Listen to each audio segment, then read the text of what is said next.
Saludos cordiales. Estamos conectados con las redes sociales y las plataformas digitales. Un saludo muy especial para cada una de las personas que me escuchan en el día de hoy. Y una invitación para que escuchen este mensaje. Un mensaje que va dirigido a la iglesia del mundo. Usted que está en su oficina, en la empresa, en el campo, en la ciudad, en la universidad o en cualquier parte del mundo, es una invitación muy especial para que haga un alto en el camino y me regale un tiempito. Es un tiempito muy corto.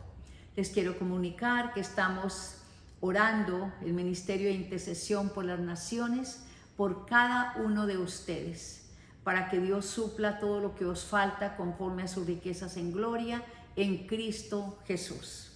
El tema que tengo para el día de hoy es el propósito de la iglesia en la tierra. Pero a nivel de introducción, yo les quiero contar un poco lo que la iglesia ha hecho, porque han sido muchas las obras a nivel cultural y en todos los campos, artístico también, que ha hecho, pero solamente voy a nombrar algunos de ellos. A lo largo de la historia, la iglesia ha sido una fuente importante en diferentes servicios sociales, como la escolarización, la atención médica, la inspiración en el arte, en la cultura, en la filosofía y también influencia en la política. Los eruditos o las personas preparadas de la iglesia preservaron la alfabetización. Hablando de la alfabetización en cuanto a la lectura y la escritura, yo sé que ustedes están enterados, pero a nivel de recordar un poco, vemos que, por ejemplo, antiguamente los libros se escribían en pergamino. El pergamino se utilizó por primera vez en Pérgamo. Es el cuero de cabrito que está tratado, y ahí fue cuando lo comenzaron a tratar y empezaron a escribir los libros en esas pieles de los cabritos, y así era la biblioteca. También el papiro. El papiro por primera vez también se utilizó cerca al río Nilo. Sabemos que el río Nilo nace en el lago Victoria y se extiende de sur a norte hasta el mar Mediterráneo, va a desembocar en el mar Mediterráneo y está situado en África. Entonces, ¿qué pasa? En alguna época del año el río Nilo se desborda. Cuando vuelve a su cauce, deja un abono que se llama humus, y ahí era donde cultivaban el papiro y se utilizó por primera vez. Y todavía no se utiliza para escribir, sino como arte y como decoración. También importante la iglesia, porque fue protagonista de las catedrales medievales, que siguen estando entre las hazañas más importantes, hazañas arqueológicas e icónicas. También protagonistas de las universidades en Europa. Fueron fundadas por la iglesia las escuelas catedralicias y obras maestras del Renacimiento producidas por diferentes artistas, como Miguel Ángel, Leonardo da Vinci, Rafael y otras obras célebres. También los grandes compositores de la música. Quiero también enfatizar un poco en cuanto a los músicos. La mayoría de los músicos en la Edad Media y en nuestros días nacen en las iglesias. No quiero decir que las universidades y los institutos donde se estudia la música son importantes, pero en la iglesia le han dado un énfasis y una importancia a ellos. Grandes compositores como Pachelbel, Vivaldi, Van Hander, Mozart, Haydn, Beethoven, Mendelssohn, Liszt, Verdi, esa música clásica admirada de todos los tiempos hasta el día de hoy, es admirada. También la iglesia es protagonista de la Biblia, la teología cristiana, grandes filósofos, famosos historiadores en la ciencia, en la teología, en la medicina, en las bellas artes, en la arquitectura, en la política, en la literatura, en la filantropía, que es un nombre femenino. la tendencia a procurar ayudar al necesitado sin esperar nada a cambio, de una manera desinteresada, incluso bajo el interés propio. Es una relación con la responsabilidad social. Tanto hay muchos voluntarios y que dan donaciones y diferentes acciones sociales sin fines de lucro. Algunos políticos están en este trabajo. Este tema de la filantropía está relacionado con el altruismo, la caridad y la humanidad. También la iglesia, importante en el estudio de la filosofía, la ética, el teatro y el negocio, los hospitales y los orfanatos. El propósito de la iglesia, pero vamos a mirar el primer punto: enseñar la Biblia, la doctrina de la Biblia, para ser arraigados en la fe. Es muy importante esta enseñanza. Dice Efesios capítulo 4, versículo 14, para que ya no seamos niños fluctuantes, llevados por doquiera de todo viento de doctrina, por estratagemas de hombres que para engañar emplean con astucia las artimañas del error. Es importante tener en cuenta esta palabra, porque la preparación para evitar la inmadurez espiritual, para evitar la incapacidad de recibir una doctrina sana, por eso la preparación. Es necesaria la preparación para la enseñanza, para que las personas que se preparan se convierten en multiplicadores para expandir el evangelio, para evitar la inestabilidad en la fe también, y la continuación de los principios básicos, para que no haya una contaminación, para que no se tergiverse la palabra de Dios. Entonces, por eso se debe enseñar una doctrina de la Biblia, y por eso está en Efesios capítulo 4, versículo 14, para que no seamos como niños o como bebés, sino gente preparada. Segundo, uno de los propósitos de la iglesia es proveer un buen lugar, un buen lugar de compañerismo para los creyentes. Por ejemplo, los templos, importantísimo para alabar, para adorar a Dios, pero también para estudiar la palabra. Hay diferentes estudios, diferentes seminarios, también para cuidar a los niños. Romanos 12:10 dice: amaos los unos a los otros con amor fraternal, en cuanto a la honra, prefiriéndoos los unos a los otros. Qué importante que siempre haya una sinceridad, una buena amistad en la iglesia, un respeto por las autoridades, un respeto por los líderes, un respeto por la gente que trabaja expandiendo el evangelio. Tercero es celebrar la Santa Cena.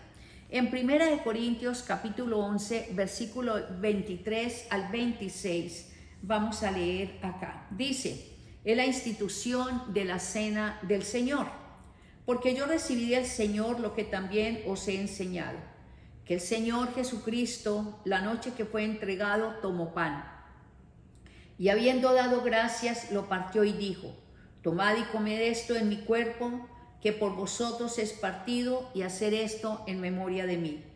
Asimismo tomó también la copa después de haber cenado, diciendo: esta copa es el nuevo pacto en mi sangre. Haced esto en todas las veces que la bebiereis en memoria de mí. Así pues, todas las veces que comiereis este pan y bebiereis esta copa, la muerte del Señor, anunciáis hasta que Él venga. Qué importante la cena que se presente en el momento del culto y adoración. ¿Por qué importante? Porque vemos que hay reconocer la entrega del Señor Jesucristo en la cruz, y la cena del Señor y el pan de vida, porque ese pan de vida es un alimento que vamos a tomar y nunca más vamos a volver a tener sed. Es recordar la obra del Señor Jesucristo en la cruz, que Él derramó hasta la última gota de sangre para darnos la salvación, para darnos la liberación, para restaurar nuestras vidas, para sanar las enfermedades y también para darnos lo necesario para vivir. Hay un nuevo pacto, una fiesta de recordación, la segunda venida, la muerte del Señor Jesucristo. En Hebreos 4:10 vamos a leer un poco sobre el nuevo pacto, que esto es importante para cada uno de nosotros. Hebreos capítulo 11, versículo 10. Dice sobre el nuevo pacto, porque por la fe también la misma, porque esperaba la ciudad que tuviese fundamentos, cuyo arquitecto era el constructor era Dios. Entonces, ese constructor que es Dios tiene un nuevo pacto para cada uno de nosotros. Ese constructor que es Dios nos fundamenta y nos reafirma a cada uno de nosotros. También dice en 8:10, por lo cual este es el pacto que haré con la casa de Israel. Después de aquellos días, dice el Señor, pondré mis leyes en la mente de ellos y sobre su corazón las escribiré, y seré a ellos por Dios y ellos me serán a mí por pueblo. Esos pactos que el Señor hace con la humanidad son muy importantes, porque ahí está muy claro que dice que es un pacto que después de aquellos días dice, pondré mis leyes en la mente de cada uno. Sabemos que la mente es una parte muy importante que nosotros tenemos. Esa mente tenemos que cuidarla de los malos pensamientos para que solamente lleguen las leyes para poder obedecer, los mandamientos para poderlos cumplir y la palabra de Dios para ponerla en práctica. Y sobre el corazón las escribiré. El corazón es como el tablero, es como el mapa, es como el cuaderno o la libreta donde se escriben esas leyes, y el Señor es para nosotros con ese cuidado en el nuevo pacto. Cuarto, oración. Filipenses capítulo 4. Vamos a mirar Filipenses capítulo 4, versículos 6 al 7. 4, 6 al 7, dice, por nada estéis afanosos, si no sean conocidas vuestras peticiones delante de Dios, en toda oración y ruego con acción de gracias. Y la paz de Dios, que sobrepasa todo entendimiento, guardará vuestros corazones y vuestros pensamientos en Cristo Jesús. La oración es muy importante, porque es promover, enseñar y practicar, pero también recibir la medida de la fe, para no estar afanosos en medio de la dificultad, en medio del problema, sino recibir esa medida de la fe y creer que con ese nuevo pacto que el Señor ha tenido con nosotros, Él nos va a cubrir, Él nos va a enseñar, Él nos va a contestar a las peticiones que nosotros hacemos. Y recibimos también la paz de Dios, porque es la única paz verdadera, no hay otra paz. Entonces vamos a mirar que el propósito de la iglesia, en primer lugar, es enseñar la doctrina de la Biblia. Segundo, es proveer un lugar de compañerismo, como el templo es un ejemplo. Y tercero, celebrar la Santa Cena para recordar la muerte y resurrección del Señor Jesucristo. Y cuarto, la oración, muy importante. Conclusión, tener en cuenta que la iglesia somos cada uno de nosotros.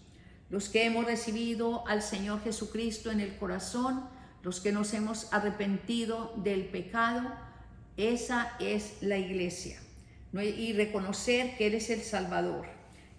Reconocer que Él es el único quien murió en la cruz. Por ello es importante congregarnos y reunirnos en el templo para enseñar la doctrina de la Biblia, para que haya una comunicación entre los hermanos, para convivir fraternalmente, para celebrar la Santa Cena y recordar la muerte y resurrección del Señor Jesucristo, para orar. Ese lugar es un lugar especial donde nosotros recibimos la paz, la enseñanza y la tranquilidad. Y esta palabra es un compendio necesario para cada uno de nosotros para poder afirmarnos en la roca que es Cristo. Cuando nosotros, cuando nosotros recibimos al Señor Jesucristo en el corazón, el mismo Espíritu Santo nos mueve a leer la palabra. Luego, más tarde, el mismo Espíritu Santo nos mueve a escudriñarla, o sea, entenderla, comprenderla. y luego nos mueve a poner en práctica esa palabra. Es muy importante. No es tan importante, no estoy diciendo que no es tan importante, pero no es tan importante aprendernos la Biblia de Génesis a Apocalipsis si no ponemos en práctica al menos un versículo. Entonces es importante estudiarla, escudriñarla, aprenderla, memorizarla, pero sobre todo ponerla en práctica y ser testimonio. Si les ha gustado este mensaje, dale like. Y si quieren recibir esta enseñanza, les invito a que se inscriban en mi canal, que hagan sus comentarios, que le den a la campanita. Estos comentarios son de mucha importancia para el ministerio. Si tienen algún pedido de oración, comunicarse con el número 863-242-7613 en Estados Unidos. Yo quiero orar por cada una de las personas en el día de hoy. Quiero orar por las necesidades de cada uno, pero también invitar a las personas que no habían escuchado hablar de la iglesia, que no habían escuchado hablar de ese cuidado, de la enseñanza de la palabra, que no habían escuchado celebrar la cena del Señor. ¿Y qué significa la cena del Señor? ¿Y qué significa orar? Entonces yo les invito para que nos arrepintamos del pecado, de todas las faltas que hemos cometido. La palabra de Dios dice, por cuanto todos pecaron, están destituidos del reino de Dios.